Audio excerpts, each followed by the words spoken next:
Shri K V Manoj Kumar, ബാലാവകാശ commission chairman, നമുക്കൊപ്പം telephone ലൈനിൽ ചേരുകയാണ്. സർ, ഈ വിഷയം താങ്കളുടെ ശ്രദ്ധയിൽപ്പെട്ടിരുന്നോ? ഇവർ ബാലാവകാശ കമ്മീഷനെ ഈ വിഷയം ധരിപ്പിച്ചുവെന്ന് ഞങ്ങളോട് പ്രതികരിച്ചു. എന്താണ് തോന്നുന്നത്? വളരെ ക്രൂരമായ മർദ്ദനമാണ് ആ കുട്ടിക്ക് ഏൽക്കേണ്ടി വന്നത് ഒരു പന്തെടുക്കാൻ ചെന്നതിന്.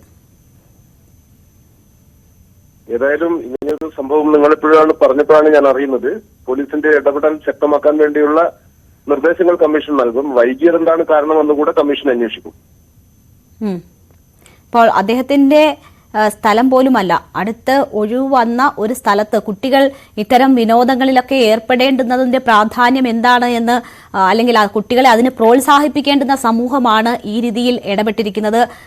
ആ കുട്ടിയുടെ കാലിന്റെ 2 ഭാഗത്ത് എല്ലുകൾ വേർപെട്ടുപോയി എന്നാണ് നമുക്ക് മനസ്സിലാക്കാൻ കഴിയുന്നത്. തീർച്ചയായും ഇതൊരു വലിയ ഗൗരവമുള്ള ഒരു വിഷയം തന്നെയായിട്ടാണ് ഞാൻ കാണുന്നത്.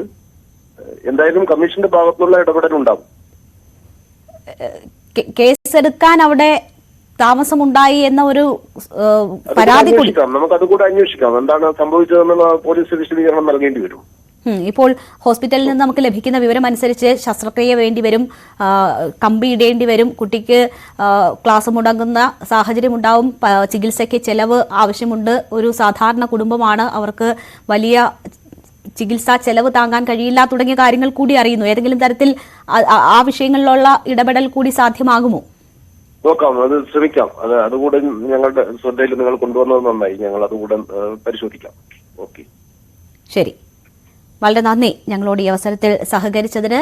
ഇടപെടാം, കേസെടുക്കാൻ വൈകിയോ എന്നതുൾപ്പെടെയുള്ള സാഹചര്യങ്ങൾ പരിശോധിക്കാം എന്നതാണ് അദ്ദേഹം പറയുന്നത്.